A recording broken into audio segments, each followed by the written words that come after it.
The shockwaves from General Mkhonazi's revelation about the dope cartel that's running the country and the government are still rumbling. They won't stop anytime soon. So far, everything Mkhonazi has exposed is proving to be true. Corrupt politicians, gangsters, and dirty cops have every reason to be furious. And what's truly disturbing is how deep these drug cartels' roots go. It's worse than what we imagined. These guys haven't just infiltrated the police. They are in government, they are running the streets and the clubs too. Recently, it was Kenikune scrambling to do damage control. And then General Spear also wants his seat back. Not to fix things, but I think it's to cover his tracks. But the one man who's sitting in boiling water right now is Katiso KT Molefe. By now, we've all seen it for ourselves that Molefe is no ordinary businessman. He has dangerous connections in high places. This is someone who can get the head of the Hawks on the phone, and minutes later, things start moving. Now, after getting bail, Kenny Kunen conveniently shows up at his place, pretending it's all about interviews. But here's where it gets suspicious. Suddenly, no one knows Katiso. Kunene says he doesn't know him. General Lebeya denies knowing him.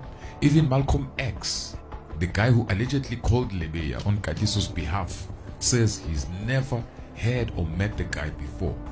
Now it's true, when days are dark, friends are few.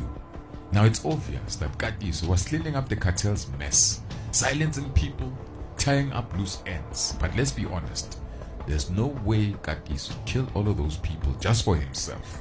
He did people favors and he did dirty jobs for other people for money. He was working for people high up in society, powerful people who used him when they needed him, and now they pretend he doesn't exist. It's now confirmed that Katiso Molefe was the man behind the hits of DJ Somebody, DJ Vintos, and a third victim by the name Don Tindleni. Hey, I tried looking up this Don Tindleni, but all I could find is just he's a businessman, but who he really is, I'm not sure, to be honest.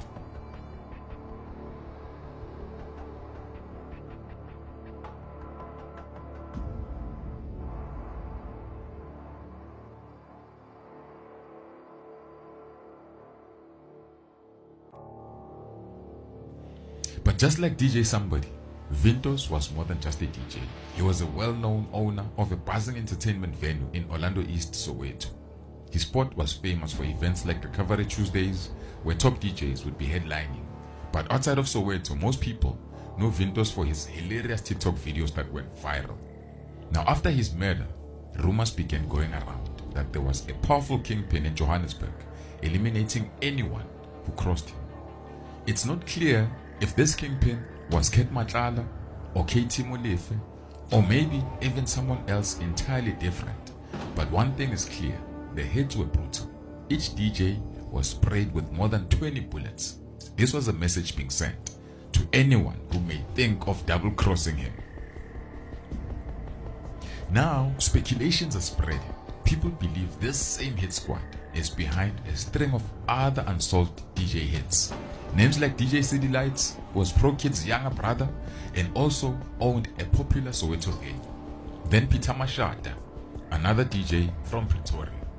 Then Vusima R5 was a Bacardi artist. It wouldn't be a surprise if all these hits were connected. The modus operandi is identical. Same ruthless style, same chilling silence from law enforcement after the hits. Now from 2021 to 2024, the cartel was working overtime, wiping out entertainers, gangsters from Pretoria like flies, working hand in hand with Brazilian drug traffickers, supplying dope, winning multi-million rand tenders at the same damn time. And behind the curtains, Kagiso, the ghost.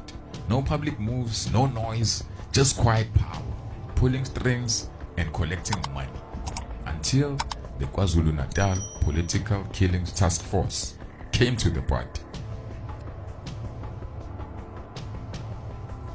Now, all of a sudden, nobody knows Katiso Molefe, with all these high-profile people visiting him at his house or being on his phone book. Now, one of the key names caught in the middle of this is Malcolm X, a colorful character with a strange history. He claims he was the one who called General Lebeya to assist Katiso when he was being arrested at his house. But who is Malcolm X really? Back in the day, he managed Kanyambao when she was just starting out. But according to X, he walked away from that relationship because, in his words, Mbao was a woman with no morals. Then years later, he was managing the viral Uber Eats scooter driver. You know, the guy who dances at every party with his helmet still on and his delivery bag strapped to his back.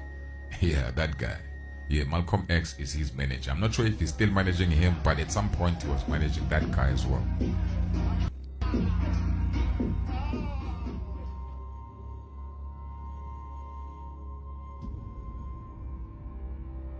But there's more to Malcolm X than odd gigs and wild claims. Reports suggest that he might have been involved in extortion records in the entertainment industry.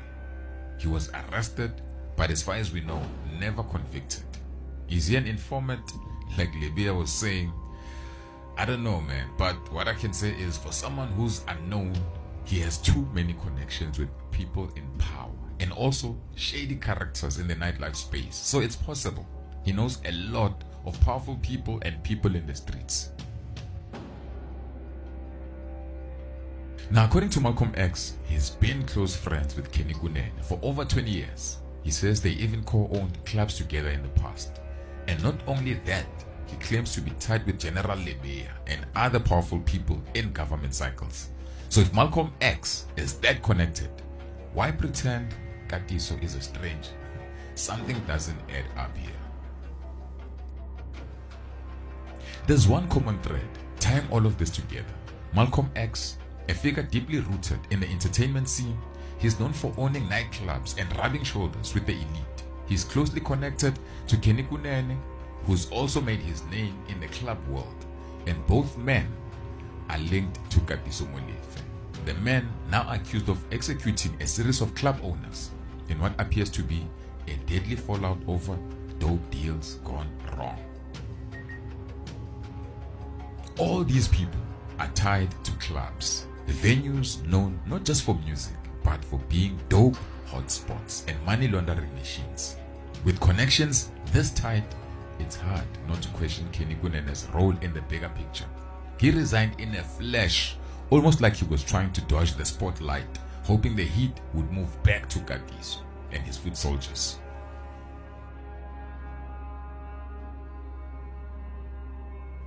Now, the Brazilian dope shipment that sparked all of these hits. Now, I speak under correction here, but I believe this is the same dope shipment that Advocate Defo spoke about in Podcast and Chill. Now, according to reports, the shipment came from Brazil, arrived in Durban, and then it was transported by a Scania truck to Johannesburg, and it seems like the police took it to Johannesburg. Now, that truck was eventually found by cops parked in Ariton in Johannesburg. But this wasn't just a routine dope bust. This was a war between the cops. Allegedly, police officers arrived at the Ariton scene in a black one-ton Nissan Bakkie. But when they got there, other officers were already on site with the truck. The ones who arrived claimed they were there to do police work, but they were actually there trying to confiscate the dope. An argument broke out between the two groups. Things got tense that a highway patrol officer who witnessed the standoff called General Feroz Khan to come and help, because it looked like the two police groups or the two police units were about to fight each other. When Khan arrived, he noticed something was very wrong. The cops trying to seize the dope weren't treating it like a proper crime scene. They didn't call forensics. They didn't bring in photographers to document the evidence. Instead, they just started loading the dope from the truck into the bakkie and claimed they were doing police work. Khan questioned the procedure by officers at the scene. Then he immediately contacted relevant authorities to come and properly secure the scene. But instead of being praised, Khan was charged with obstructing a police investigation. In reality, he drew media attention to the shady operation, which some in the force clearly didn't want. Then the dope was stuck with police, but it never made it to its intended pushers and some of our favorite DJs. At the same time, Khan was reportedly investigating corruption inside SAPS, especially within crime intelligence, and even going after some of his own bosses. Sources say he exposed irregularities within crime intelligence and blew the whistle on Dumisani Khumalo's corrupt activities. Khumalo hated Khan, so did others in senior SAPS leadership. They were allegedly just waiting for a reason to take him down, ready to cook up a lie to get him out of the way. But luckily for Feroz, his hearing was headed by General Mkhwanazi, who actually praised Khan for following procedure, and he dropped all the charges against Khan. Now in the end, the chaos, internal battles, and betrayal over the dope shipment from Brazil came at a heavy price. People lost their lives. Ralph Stanfield, a notorious figure in Cape Town, is allegedly linked to the 28th gang and faces a web of criminal charges. Known for his involvement in the city's underworld, Stanfield's ventures extend to the glitzy world of nightlife and luxury. In 2022, he partnered with his wife Nicole Johnson and the late DJ Somebody to establish iphethwe, a high-end lifestyle lounge in Cape Town. The trio aimed to create a hotspot for the elite, but the partnership quickly unraveled. DJ Somebody partnered with Nicole and Stanfield as a form of protection against extortion from other Cape Town gangsters. iphethwe was launched with a fanfare, but tensions quickly flared up when co-owner Kagiso Sitete accused Stanfield and Johnson of using strong-arm tactics to dominate the business. Allegations of extortion and gang involvement surfaced, leading to a bitter feud. Sitete sold his stake, with half going to Stanfield's mother-in-law, Barbara Johnson, and the other to Somebody's family after the DJ's tragic murder in Johannesburg in November 2022. The lounge closed briefly amid the chaos, but was later reopened.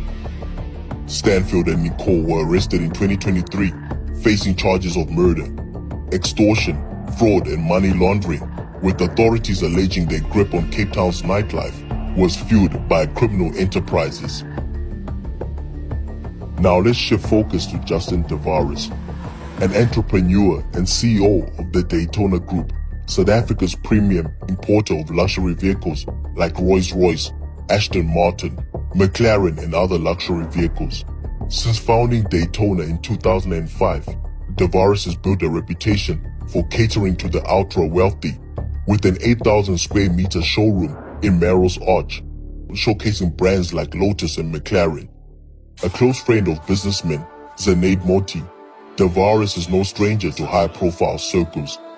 Notably, he was a key figure in Oscar Pistorius' life, introducing the athlete to River Steenkamp. After Pistorius fatally shot Steenkamp in 2013, Tavares was the first person he called, and Tavares quickly contacted Major General Shadrack Sibiya, the former head of the Hawks, in Gauteng. But Daytona's shine has been tarnished. Liquidators of Namibia's SME Bank, looted of over 250 million rand, alleged that 79 million of the stolen funds were laundered through asset management financial services to purchase exotic cars at Daytona. The bank's liquidators claimed Daytona acted recklessly, accepting funds they should have known were illicit.